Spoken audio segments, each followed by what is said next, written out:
Okay, sorry, I'm back. My apologies. My camera quit recording on me. So I have to back up a little bit and get back to where I left off.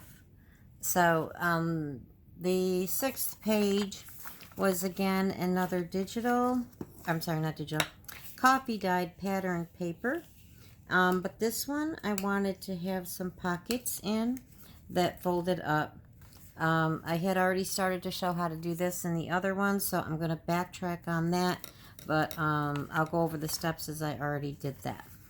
But one thing that I had started to do, which did not get recorded, so I'm going to show you again, was determining cutting your papers. Now, these measurements are just for this card size, so you're going to have to adjust accordingly to your card.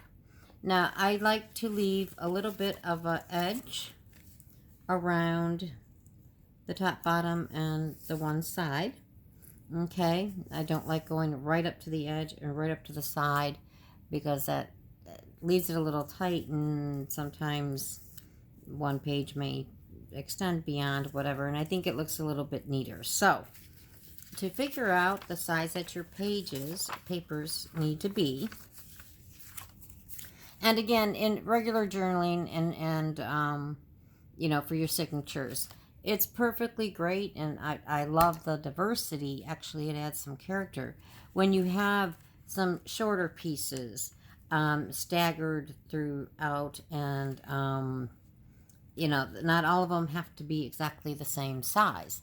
It looks nice to have just strips of paper that are like a half a size, or sometimes in the middle, or the top or the bottom, and you kind of stagger those out. But that's for another video. For this, I just kept them all the same size, but certainly you can do however you want. And again, if I didn't already mention, for this, because there isn't really a spine, I kept with thinner paper. Okay, so to figure out what size you need to cut your papers to, this was what I had already videoed with, so I'm going to show again. First, you want to measure your height. Okay, so for me, this card is 6 3/4. Okay, so I want to leave, maybe 1/8 of an inch or so. I don't want too big of a gap, so I'm going to cut my height to be 6 1/2. Okay, that gives me a little bit of room here and a little bit of room there. Okay, so on your paper, this is a standard 8 1/2 by 11, which is standard in the States. I know the sizes are a little bit different in Europe and other areas, but it really doesn't matter. So my height is 6 1/2 inches, okay?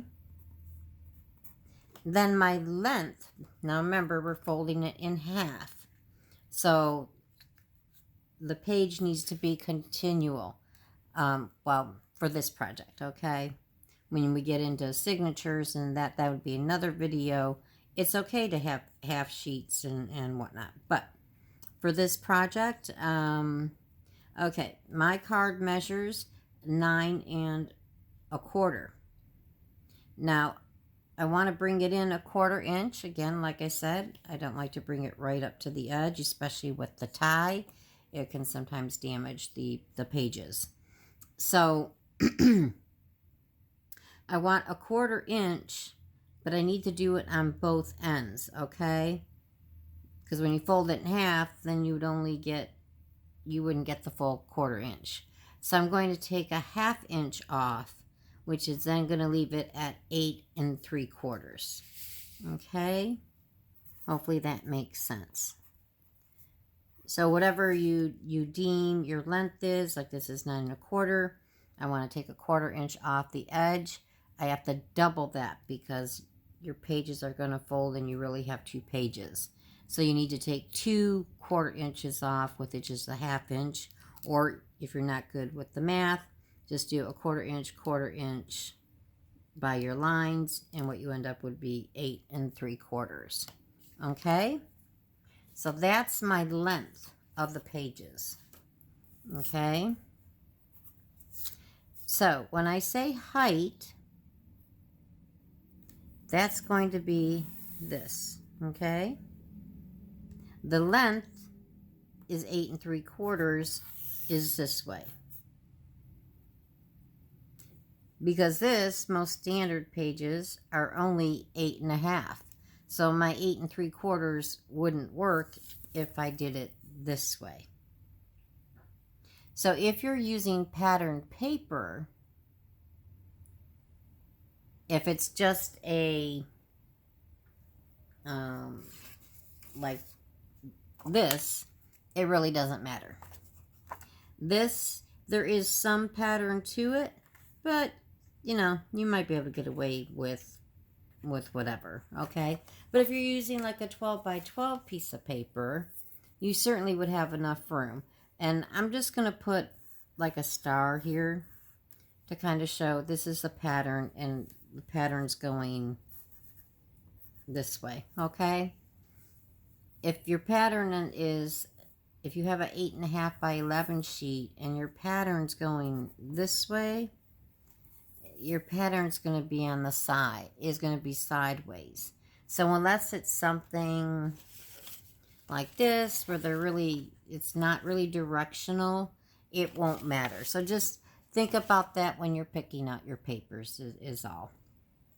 Okay, so this is what my height and width is. So I use a guillotine. There are lots of different paper trimmers. The reason why I like this guillotine, it's very lightweight. It has a nice handle here for easy carrying. But and this is a Fiskars, which if you didn't know, on Fiskar products, they really do stand behind their guarantee. They are for a lifetime. And if they break or you have a problem with them, they will either send you a replacement part, or they actually will replace the whole item. I know when I first got the other cutters, trimmers, sorry, I call them trimmers, and they had the wire in it that you could actually see the line where it would actually cut when you pull the blade down. Through wear and tear, that wire frayed and broke. And the first time they sent a whole brand new trimmer, and they have improved that product, so it doesn't do that anymore, by the way. But in the beginning, when they first came out, and they actually gave me a whole new trimmer, now, and then they got to where they were just giving you the wire replacement piece. But the one thing I like about the guillotine is, especially for bigger pieces of paper, 12 by 12, I have this really big flat surface, where on a smaller trimmer, they have the little arm that comes out, but it's not real, you know, I don't say stable, it's not sturdy, you don't have the full platform. The other feature about this is it's a self-sharpening blade. I am not spending money constantly buying new little blades to put in my trimmer. So, again, it's a personal choice. It's a little bit bigger, but this is very lightweight. It's not heavy like the old guillotines made of wood and etc. Okay, that's my little spiel on that. So my top has to be 6 1/2 inches. So I'm going to turn my paper this way. Okay, line it up to the 6 1/2.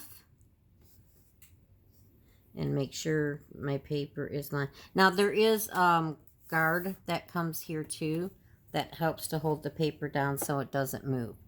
Mine's off right now because I also use this trimmer to cut chipboard.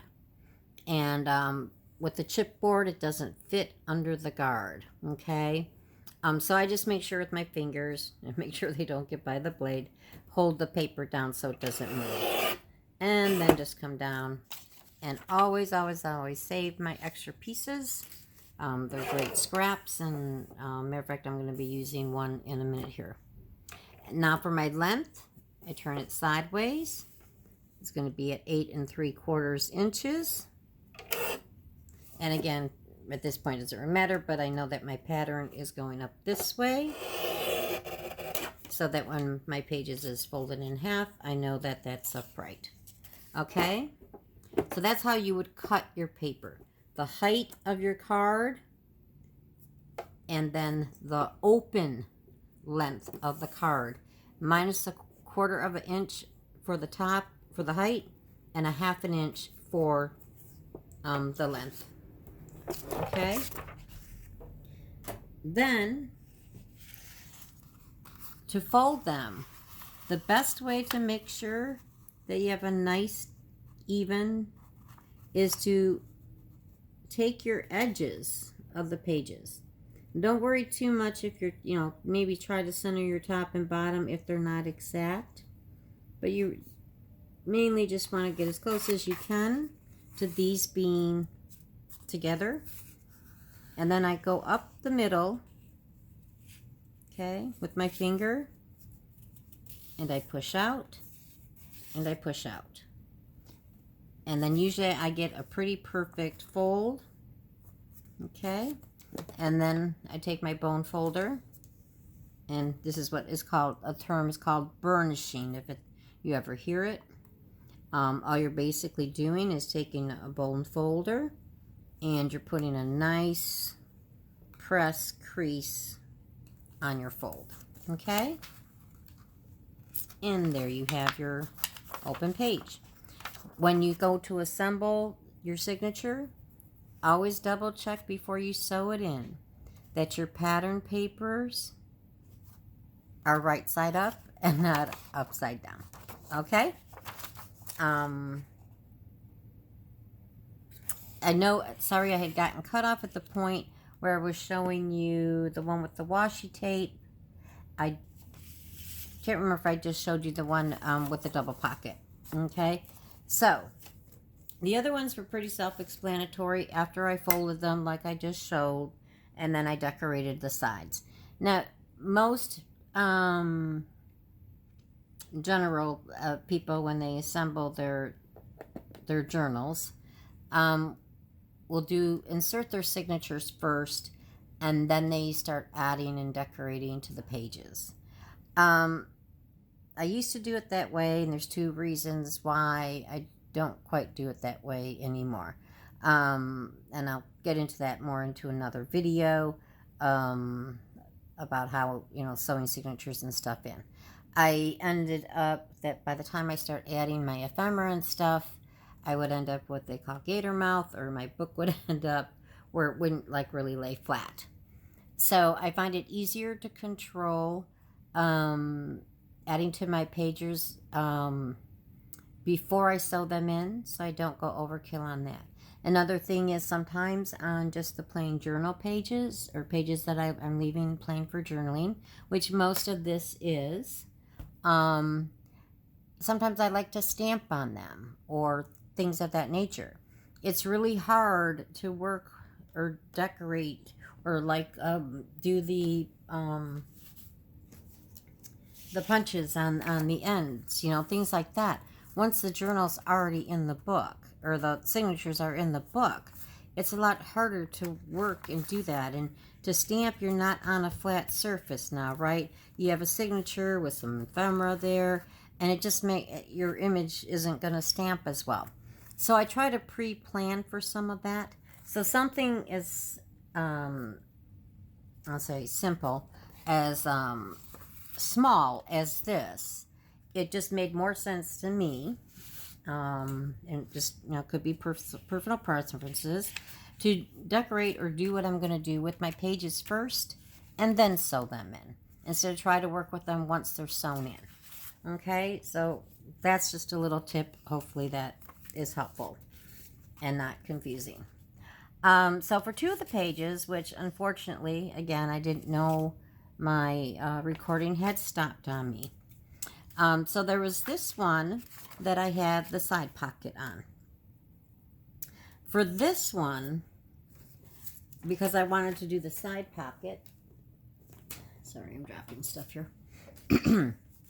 I only cut the height of the page, the 8.5, 11 page, and I left the extra to fold, fold out, okay, to then fold in to make the pocket. So I only again cut the 6 3/4 along the top, the longer side. Then to figure out where do I fold it at, right? So I took one of my pre-fold, well, I'll just use this as an example, but I took one of my other pages that I'd already pre-folded, and because I'm right-handed, I'm going to turn it this way, okay?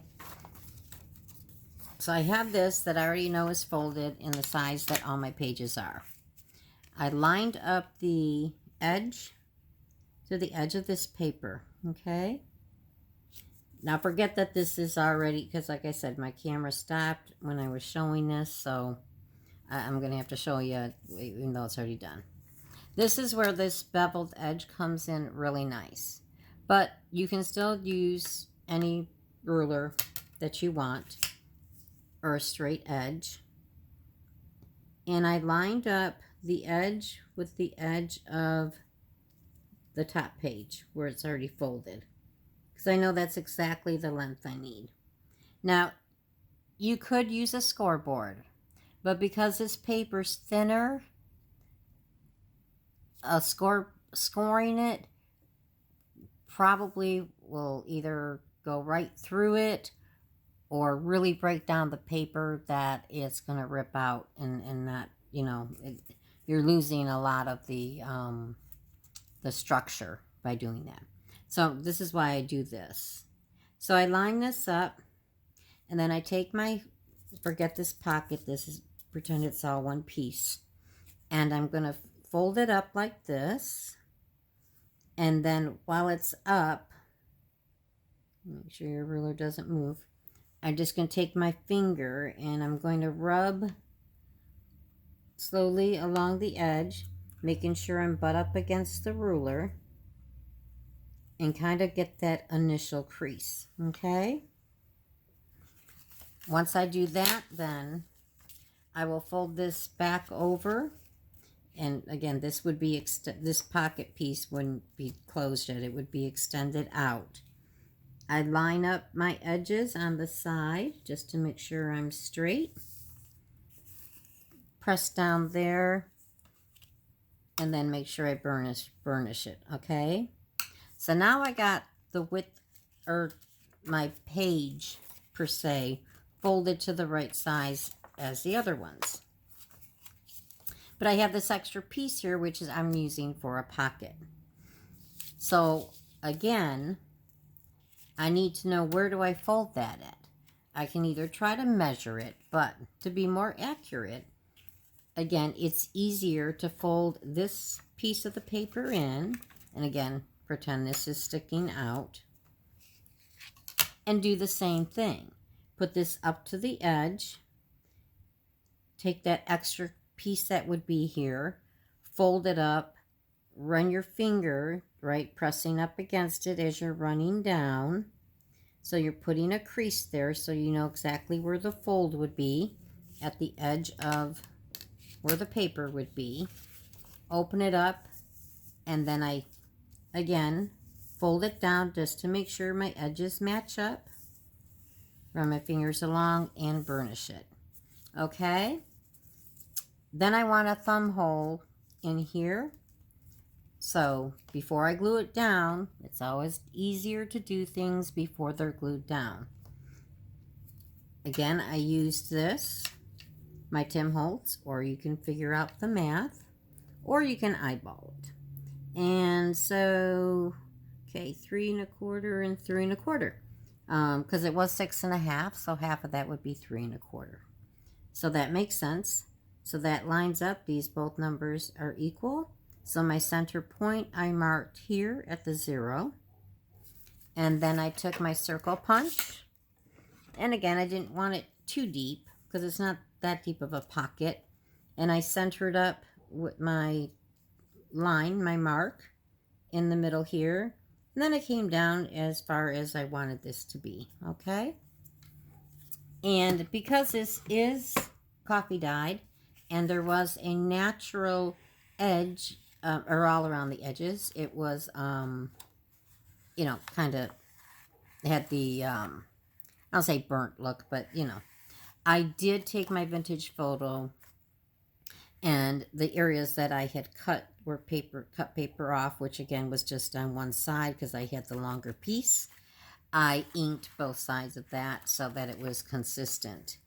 And then I ran a little bit more extra ink around here and around my thumb hole. Then I glued down the sides, okay, for my pocket. And that I used the